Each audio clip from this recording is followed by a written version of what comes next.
ആറ്റിങ്ങൽ ലോക്സഭാ മണ്ഡലത്തിൽ UDF സ്ഥാനാർത്ഥി അടൂർ പ്രകാശിനായി വോട്ടർമാർക്ക് പണം നൽകിയതായി ആരോപണം.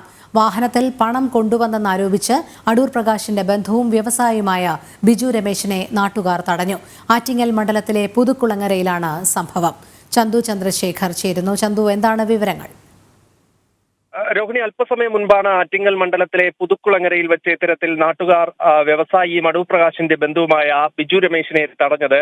അദ്ദേഹം അരുവിക്കര മണ്ഡലത്തിൽ ഇത്തരത്തിൽ UDF സ്ഥാനാർത്ഥി അടൂർ പ്രകാശിന് വേണ്ടി വോട്ടർമാർക്ക് നൽകാനായി പണം കൊണ്ടുവന്നു എന്നാരോപിച്ചായിരുന്നു നാട്ടുകാർ അദ്ദേഹത്തെ തടഞ്ഞു വെച്ചത്. തുടർന്ന് പോലീസിനെയും തെരഞ്ഞെടുപ്പ് കമ്മീഷൻ ഉദ്യോഗസ്ഥരെയും വിവരമറിയിക്കുകയും അവർ സ്ഥലത്തെത്തി പരിശോധന നടത്തുകയും ചെയ്തു. കുറച്ചു സമയം അദ്ദേഹത്തെ വാഹനത്തിൽ തന്നെ നാട്ടുകാർ തടഞ്ഞു വയ്ക്കുകയായിരുന്നു. ഈ സംശയം മാറ്റിയതിനു ശേഷം അവിടെ നിന്നും പോയാൽ മതി എന്ന നാട്ടുകാർ വാദം ഉന്നയിച്ചതിനെ തുടർന്നാണ് പോലീസും തെരഞ്ഞെടുപ്പ് കമ്മീഷൻ ഉദ്യോഗസ്ഥരും സ്ഥലത്തെത്തിയത്. ഇവർ സ്ഥലത്തെത്തി വാഹനം പൂർണ്ണമായി തന്നെ പരിശോധിച്ചു. ബിജു രമേശുമായും ചോദ്യം ചെയ്യുകയും ഒക്കെ ചെയ്തിരുന്നു. പക്ഷേ ഈ വാഹനത്തിൽ നിന്നും പണമോ മറ്റ് സംശയാസ്പദമായ സാധനങ്ങൾ എന്തെങ്കിലും കണ്ടെത്താൻ കഴിഞ്ഞിട്ടില്ല. തുടർന്ന് ഈ വാഹനം വിട്ടയക്കുകയായിരുന്നു. എന്തായാലും വൈകിട്ടോടു കൂടിയാണ് ഇത്തരത്തിൽ സംശയാസ്പദമായി അദ്ദേഹം അവിടെ എത്തുകയും അദ്ദേഹം ഈ പണം കൊണ്ടുപോവുകയായിരുന്നു, വോട്ടർമാരെ സ്വാധീനിക്കാൻ പണം കൊണ്ടുവരികയായിരുന്നു എന്നും ആരോപിച്ച് സ്ഥലത്തെ കുറച്ചുപേർ അവരെ തടഞ്ഞു വെച്ചത്. അതിനുശേഷം തെരഞ്ഞെടുപ്പ് കമ്മീഷൻ ഉദ്യോഗസ്ഥരും പോലീസും എത്തിയാണ്